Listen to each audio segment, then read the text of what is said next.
അങ്ങനെ 2 ആഴ്ചത്തെ ലീവിന് ശേഷം ഞാൻ തിരിച്ച് കോളേജിലെത്തി. നാട്ടിൽ പോയതും വന്നതൊക്കെ വളരെ പെട്ടെന്നായിരുന്നു. കാരണം ഒരുപാട് വീഡിയോ ഒക്കെ എടുക്കാൻ വെച്ച് പോയതായിരുന്നു. പക്ഷെ അതൊന്നും ഷൂട്ട് ചെയ്യാനും പറ്റിയില്ല.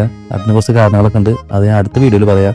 അപ്പോൾ തിരിച്ചു വന്ന ദിവസം തന്നെ എനിക്ക് പോസ്റ്റിംഗ് ഉണ്ടായിരുന്നു. ഞാനാണെങ്കിൽ വരുന്ന സമയത്ത് ഉറക്കം കുറച്ച് ഷോകായതുകൊണ്ട് എന്നെ കണ്ണൊക്കെ ഒരുമാതിരി ഇരിക്കുന്നായിരുന്നെ. എന്നാലും കുഴപ്പമില്ല, പോസ്റ്റിംഗ് മിസ്സാക്കാൻ പാടില്ലല്ലോ. അങ്ങനെ ഹോസ്പിറ്റലിൽ എത്തിയപ്പോൾ അവിടെ ബെവനും വിശുദ്ധി ഓൾറെഡി എന്നെ വെയിറ്റ് ചെയ്തിട്ടുണ്ടായിരുന്നു. ഇന്ന് എക്കോയിലാണ് എനിക്ക് പോസ്റ്റിംഗ് ഉള്ളത്. ബെവനാണ് എൻ്റെ പാർട്ണർ. അതുപോലെ ഇഷിത തൊട്ടപ്പുറത്ത് ഇസിയിലായിരുന്നു. പിന്നെ കാലത്തായിട്ട് പേഷ്യൻസ് ഒന്നും അങ്ങനെ വന്നിട്ടുണ്ടായിരുന്നില്ല. അതുകൊണ്ട് ഒരുപാട് വർക്കൊന്നും ഉണ്ടായിരുന്നില്ല. പിന്നെ കുറച്ച് നേരം ഇഷിതയുടെ വർത്താനൊക്കെ കേട്ട് അങ്ങനെ ഇരുന്ന് കുറച്ച് കഴിഞ്ഞ് ക്ലാസ്സിലും പോയി. ഇതാണ് ഞങ്ങളുടെ HS ഡിപ്പാർട്ട്മെന്റ്. ഇവിടെ ഞങ്ങൾക്ക് ക്ലാസ് ഉണ്ടാവാറുള്ളത്. ഞാൻ കുറച്ച് ദിവസം ക്ലാസ്സിൽ നിന്ന് മാറി നിന്നപ്പോൾ തന്നെ ഒരുപാട് പോർഷൻസ് കംപ്ലീറ്റ് ചെയ്തു. അതുപോലെ എല്ലാവരും സീറ്റിംഗ് അറേഞ്ച്മെന്റ് ഒക്കെ മാറ്റി. അങ്ങോട്ട് എന്തൊക്കെയോ നടന്നിട്ടുണ്ടായിരുന്നു ക്ലാസ്സിൽ. പിന്നെ ഓരോന്നായിട്ട് ഞാൻ അറിഞ്ഞിട്ടുണ്ടായിരുന്നു. സത്യം പറഞ്ഞാൽ ബാക്ക് ടു സ്കൂളിലേക്ക് വന്നൊരു കൈൻഡ് ഓഫ് ഒരു ഫീലാണ് എനിക്ക് ഉണ്ടായിരുന്നത് കോളേജിൽ തിരിച്ചു വന്നപ്പോൾ.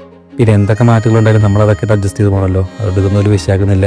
അങ്ങനെ ക്ലാസ് കഴിഞ്ഞ് പിന്നെ നേരെ പോസ്റ്റിംഗ് ആയിരുന്നു.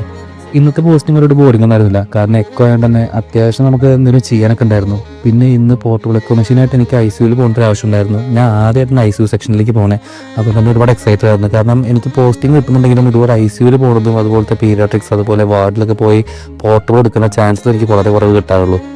അങ്ങനെ കുറച്ച് പേഷ്യൻസിൻ്റെ എക്കോ ഒക്കെ എടുത്ത് വന്ന സമയത്തായിരുന്നു കാഷ്വാലിറ്റി നമ്മുടെ ഫെബിന് ചെറിയ ആക്സിഡൻ്റ് ആയിട്ട് വന്നിരിക്കുന്നതായിരുന്നേ. ബൈക്കിൽ നിന്ന് വേണ്ടി ചെറിയൊരു ഫ്രാക്ചർ ആയിട്ട് വന്നതായിരുന്നു. പക്ഷെ വലിയ കുഴപ്പമൊന്നും ഉണ്ടായിരുന്നില്ല. അങ്ങനെ ഉച്ചയ്ക്ക് ശേഷം കുറച്ചധികം പോർട്ടബിൾ എടുത്തിട്ട് നെക്ക് റൂമിൽ വന്നപ്പോൾ അവിടെ OPDയിൽ അധികം തിരക്കൊന്നുണ്ടായിരുന്നില്ല. പേഷ്യൻസ് ഒക്കെ ഒരുവിധം പോയിട്ടുണ്ടായിരുന്നു. അപ്പോൾ ഇതാണ് ഞങ്ങളുടെ ട്രെഡ്മിൽ ടെസ്റ്റ് നടത്തുന്ന റൂം.